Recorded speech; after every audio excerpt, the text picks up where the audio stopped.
శ్రీమాత్రే నమః. హిందూ బంధువులందరికీ నమస్కారం. ఈరోజు మనం ఈ వీడియోలో స్కాంద పురాణాంతర్గత కార్తీక పురాణంలోని 10వ అధ్యాయము అజామిల పూర్వజన్మ వృత్తాంతము ఇప్పుడు మనం చెప్పుకుందాం. జనక మహారాజు వశిష్ఠ మహర్షిని ఈ విధంగా అడుగుచున్నాడు. ఓ మునీశ్వరా, ఈ అజామిలుడు పూర్వజన్మములో ఎవరు? ఏమి పాపం చేశాడు? విష్ణుదూతలు చెప్పిన మాటలు విని యమభటులు ఎందుకు ఊరుకున్నారు? యముని వద్దకు వెళ్ళి వారు యమునితో ఏమి చెప్పారు అని అడుగగా వశిష్ఠుడు ఈ విధంగా సమాధానమిచ్చాడు. యమదూతలు విష్ణుదూతల మాటలు విని శీఘ్రముగా యముని వద్దకు వెళ్ళి సర్వవృత్తాంతమును యమునితో చెప్పారు. అయ్యా, పాపాత్ముడు, దురాచారుడు, నిందిత కర్మలను ఆచరించువాడైనటువంటి అజామిలుని తీసుకొని రావడానికి మేము వెళ్ళినప్పుడు విష్ణుదూతలు వచ్చి మమ్మల్ని ధిక్కరించి అతన్ని వారితో పాటు తీసుకెళ్లారు. మేము వారిని ధిక్కరించడానికి ప్రయత్నించాము, కానీ మా శక్తి చాలలేదు అని యమునికి చెప్పారు. ఆ మాటను విని యముడు కోపించి జ్ఞానదృష్టితో చూసి ఇలా అనెను. ఈ అజామిలుడు దుర్మార్గుడైనను అంత్యకాలమందు హరినామస్మరణ చేయుట చేత పాపములు నశించి వైకుంఠ ప్రియుడయ్యను. అందువల్లనే అతన్ని విష్ణుదూతలు స్వీకరించారు. దుష్టాత్ములై మహిమను తెలుసుకొనక హరినామస్మరణ చేసినను పాపములు నశిస్తాయి. తెలియక తాకినా కూడా అగ్ని కాల్చును కదా. భక్తితో నారాయణ స్మరణను చేయువాడు జీవన్ముక్తుడై అంతమందు మోక్షమును పొందుతాడు. యముడు ఇలా విచారించి ఊరుకున్నాడు. అజామిలుడు పూర్వజన్మములో సౌరాష్ట్ర దేశమందు బ్రాహ్మణుడై శివార్చకుడుగా ఉండి శివద్రవ్యమును హరిస్తూ స్నాన సంధ్యలను విడిచి అన్యమానసుడై శివుణ్ణి పూజిస్తూ శివునకు అభిముఖంగా కాళ్ళు చాపుకొని శయనిస్తూ ఆయుధపాణియై స్నేహితులతో కూడి నానాలంకార శోభితుడై స్వేచ్ఛావిహారములు తిరుగుతూ బహుభాషియై మంచి యవ్వనముతో ఉండెను. ఆ ఊరిలో ఒక బ్రాహ్మణుడుండెను. అతనికి ఒక రూపవతి యవ్వనవతి అయినటువంటి భార్య కలదు. ఆ బ్రాహ్మణుడు దరిద్రపీడితుడై అన్నము కొరకు పట్టణములు, గ్రామములు, పల్లెలు తిరుగుతూ యాచించుచుండేవాడు.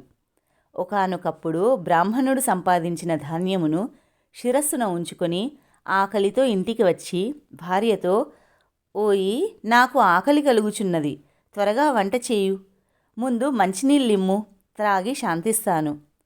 ఇలా భర్త ఎన్నిసార్లు అడిగినా కూడా అతని భార్య మాటను లెక్క చేయక పనులు చేస్తూ జారుణ్ణి మనస్సులో ధ్యానిస్తూ ఊరుకుండెను.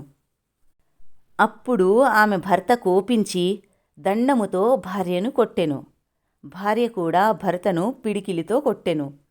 తరువాత ఆమె భర్త గృహమును విడిచి గ్రామాంతరము పోయి అచ్చట భిక్షమెత్తుకొని జీవిస్తూ భార్యను గూర్చి ఆలోచిస్తుండెను. భార్య మాత్రము సుఖంగా ఉండి రాత్రి భుజించి మంచి చీర కట్టుకొని తాంబూలము స్వీకరించి ఒక చాకలివాని ఇంటికి వెళ్ళెను. సుందరుడైన చాకలివాణ్ణి చూసి ఆమె, ఈ రాత్రి నాతో సంభోగించు అని పలికెను. ఆ మాట విని అతడు, నీవు బ్రాహ్మణ స్త్రీవి కదా, అర్ధరాత్రి వేళ ఇలా మా ఇంటికి రావచ్చా? మీరు గొప్ప కులమందు పుట్టినవారు కదా, ఇట్టి సంపర్కము మీకు తగునా అని ప్రశ్నించాడు.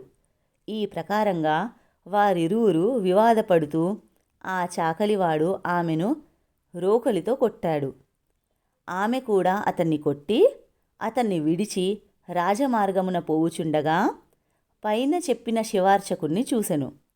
అంతలో ఆ స్త్రీ అతన్ని పట్టుకొని రతికేలికి రమ్మని అతన్ని పిలుచుకొని పోయి అతనితో భోగించి రాత్రి అంతా అతనితో కాలక్షేపము చేసి తెల్లవారగానే పశ్చాత్తాపమును పొంది భర్త వద్దకు వెళ్ళి ఆయన్ను బ్రతిమాలి ఆయనతో కలిసి మళ్ళీ ఇంటికి వచ్చి సౌఖ్యముగా ఉండెను.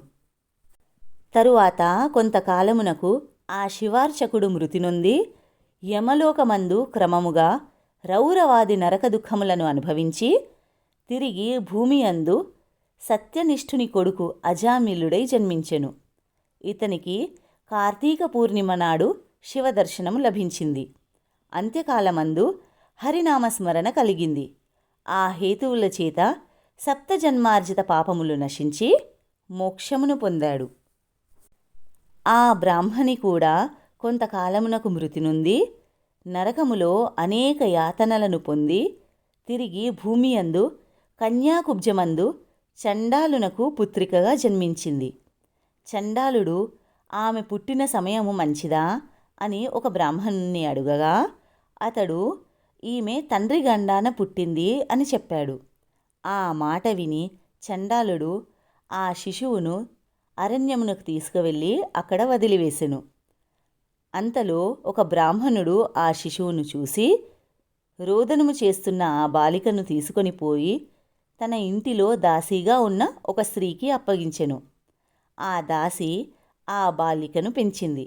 తరువాత ఆమెను అజామిలుడు దగ్గరకు తీసెను. తరువాత కథ పూర్వోక్తమే. వశిష్ఠ మహర్షి జనక మహారాజుతో, రాజోత్తమా, వింటివి కదా, ఇది నీవడిగిన ప్రశ్నకు సమాధానము. అజామిలుని పూర్వవృత్తాంతము. పాపములకు ప్రాయశ్చిత్తములు చేయుట కష్టము. హరినామ కీర్తనము చేసినచో ప్రాయశ్చిత్తములతో పనిలేదు. అది కాని ఎడల ధర్మశాస్త్రోక్త ప్రాయశ్చిత్తములు చేయాలి అని భావము. ఎవరి నాలుక హరినామ కీర్తనము చెయ్యదో, మనస్సు హరిపాద పద్మమును స్మరించదో, చెవులు హరిచరిత్రములను వినవో వారి పాపములు ఎలా నశిస్తాయి? ఇతర చింతను మాని హరిని స్మరించువారు ముక్తిని పొందుతారు. ఇందులో సందేహం లేదు.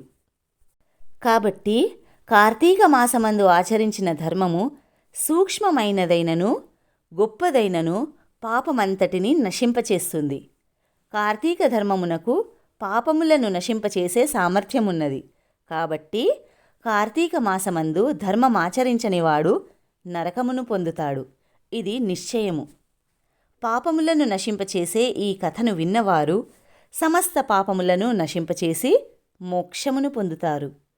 ఈ కథను వినిపించేవారు పాప విముక్తులై వైకుంఠంలో విష్ణువుతో కూడా సుఖిస్తారు అని వశిష్ఠ మహర్షి జనక మహారాజునకు చెప్పెను. స్కాంద పురాణాంతర్గత కార్తీక పురాణంలోని 10వ అధ్యాయము అజామిల పూర్వజన్మ వృత్తాంతము సంపూర్ణము.